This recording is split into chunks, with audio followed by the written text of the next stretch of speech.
उत्तर प्रदेश में विधानसभा का चुनाव नजदीक आ रहा है।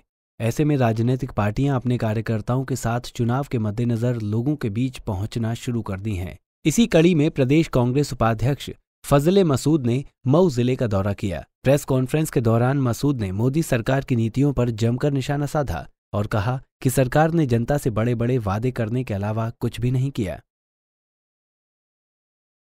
वादे तो बहुत लंबे लंबे किए थे, लेकिन एक काम उन्होंने बहुत महत्वपूर्ण किया है कि आप सबका बीमा कराया है। और उस बीमा में ऐसी कंपनी बीमा कर रही है जिसका जापान में कोई दफ्तर नहीं है, वही आपका बीमा कर रही है।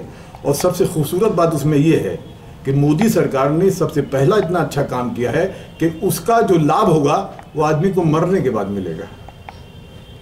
पहले आदमी को मरना पड़ेगा, तब मोदी का उसको कुछ फायदा मिलेगा। यही एक काम उन्होंने किया है। वहीं जेएनयू विवाद के बाद सभी केंद्रीय विद्यालयों में राष्ट्रीय ध्वज फहराए जाने के फैसले पर मसूद ने कहा कि अगर आरएसएस कार्यालय पर राष्ट्रीय ध्वज फहराया जाए तो ठीक रहेगा। नहीं जानती कि राष्ट्रीय ध्वज हमारे भारत का हर आदमी फहराने में फख्र महसूस करता है। तो अगर यूनिवर्सिटी में राष्ट्रीय ध्वज फहराया जा रहा है तो ये काबिल तारीफ है। किसी भी मदरसे में, किसी भी स्कूल में राष्ट्रीय ध्वज फहराना तो अच्छी बात है, लेकिन स्मृति ईरानी जी को बेहतर है कि आरएसएस के कार्यालय पे भी राष्ट्रीय ध्वज अगर ठीक से फहरने लगे तो मुझे लगता है कि देश में ठीक होगा। मसूद ने सीमा पर लगातार शहीद हो रहे शहीदों की शहादत पर चुप्पी रखने के लिए भी प्रधानमंत्री को जमकर कोसा।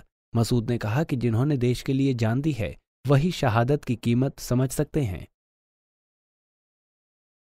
शहीदों की ख्यालात ही नहीं है आपको, तो शहीदों की कीमत अब क्या जानोगे?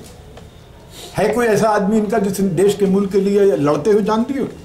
हमको बता दीजिए। ये शहादत की बात जो शहीद होते हैं उनके खानदान के लोग जानते हैं कितनी का।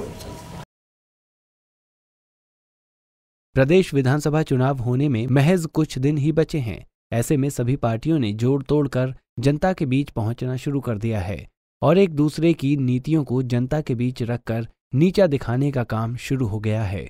फजले मसूद का मऊ दौरा भी कुछ ऐसा ही बयां करता है। अब देखना होगा कि प्रदेश के साथ साथ देश में अपना जनाधार खो चुकी कांग्रेस आगामी विधानसभा चुनाव में कुछ सीटें निकाल पाती है या 2014 के बाद यहां भी टाएं टाएं फिस साबित होती है। पंजाब केसरी टीवी के लिए मऊ से जाहिद इमाम की रिपोर्ट। उत्तर प्रदेश की खबरें आ गई हैं अब आपके मोबाइल पर, और इन खबरों के लिए आपको करना है सिर्फ पंजाब केसरी का यूपी पेज लाइक, और इस पेज को लाइक करना है बिल्कुल आसान। मेरी दाईं तरफ इस वीडियो को देखिए, टाइप कीजिए पंजाब केसरी यूपी, मिल गया आपको पंजाब केसरी का यूपी पेज। इस पेज पर मिलेंगी आपको उत्तर प्रदेश की सारी लोकल खबरों के साथ साथ सारी वीडियोस।